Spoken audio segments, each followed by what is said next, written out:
Pocahontas, the voice of the wind.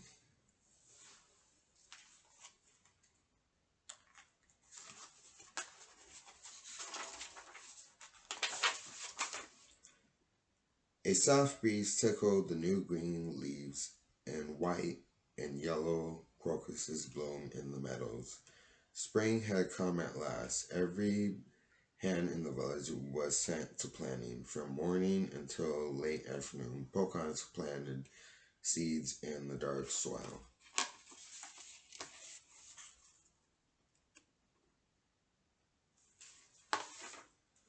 As always, Flit the hummingbird and Miko the raccoon stayed close to their pretty young friend.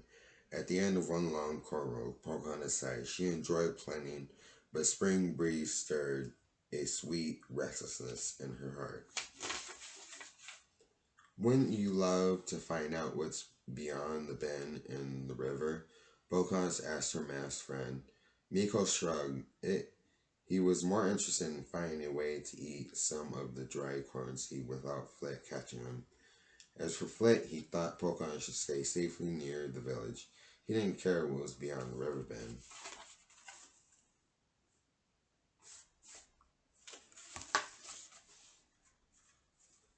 Well, I have to find out, Pocahontas declared.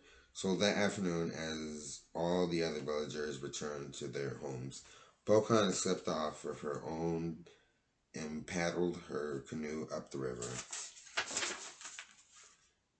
Flit hummed around Pocahontas' head. He pointed his long beak toward grandmother's rose grove. He hoped the wise old tree would talk some sense into Pocahontas, but the young woman shook her head. No, Flit, we're not going to visit Grandmother Willow today. I want to discover some place I had never explored before.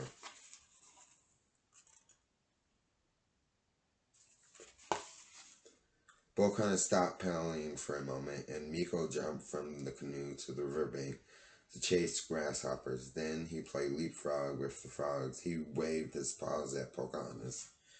No, Miko, she said, I can't stop to play today. Come along now, unless you rather stay behind. Miko climbed back into the canoe, but hopped out again at a strawberry patch. Pocahontas left the canoe to pick some of the sweet berries, too. They were delicious, but she still felt restless. Come on, Miko, she said. Let's head for that bend in the river and new places to explore. Clouds began to gather in the blue sky. Branches swayed above their heads. As it ruffled Pocahontas' hair, the wind whispered a warning, but Pocahontas did not want to listen. Instead, she hurried back to her canoe and paddled further up the river.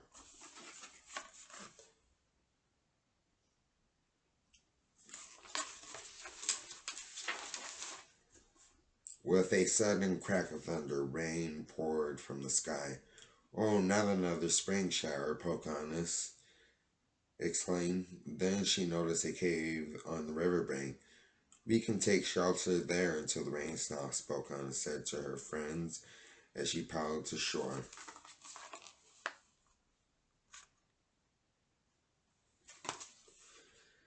Fleet flew around the mouth of the cave. He did not want to go inside. Pocahontas tugged her hair free of the bird's beak. Stop being silly, Flit, she scolded. It's just a cave. Miko hesitated at the dark entrance. Are you afraid too? Pocahontas asked him, shaking her head. Pocahontas marched boldly into the cave. At least it's dry in here, she said, shaking the rainwater from her long hair. We can build a fire, she added, gathering some sticks. Just a low growl rumbled from the back of the cave. Miko hid behind Pocahontas. Flit flew up to the ceiling. Pocahontas stood still, listening. Goosebumps tickled her damp arms. What was that? She whispered.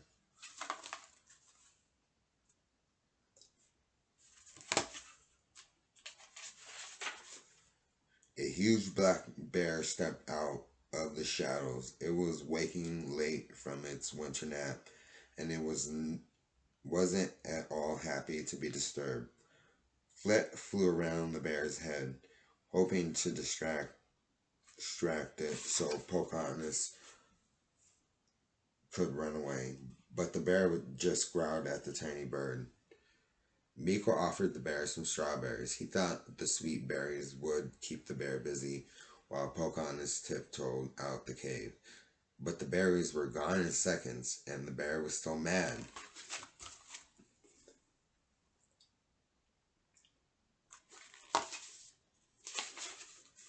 Pocahontas' mind raced. What can I do? She wondered. She thought of her friends and of wise old Grandmother Willow, and that gave her an idea. Wasn't Grandmother Willow always telling her to listen to the wind?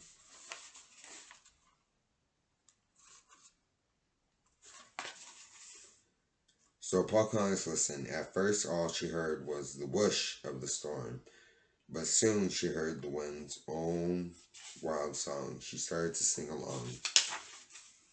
Pocahontas sang of springtime, of the sun, of the wind, of the new green leaves. She sang of the river winding between the mossy banks. She sang of the seeds in the dark earth drinking the rain. Flit hummed along Miko, drummed on some stones. The bear stopped and listened. Soon he lowered his paws and sank to the floor. His sleepy head dropped onto his furry chest.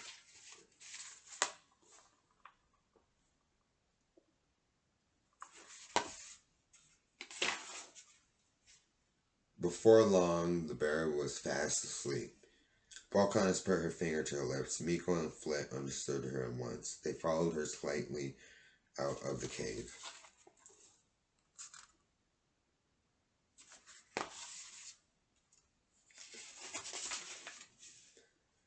It stopped raining, Pocahontas said. Once they were outside, the last rays of the setting of the sun glimmered on the river. Raindrops sparkled on the new leaves. The spring peepers sang their froggy song, and the birds and the crickets chimed in. How could I have felt so restless with all this around me? Pocahontas asked her friends. Then she laughed. I didn't need to find a faraway place to explore. I just needed to open my eyes a bit wider and stop and listen to the music of the wind. Then Pocahontas and Miko climbed into the canoe, and with Flit leading the way, they set out happily for home.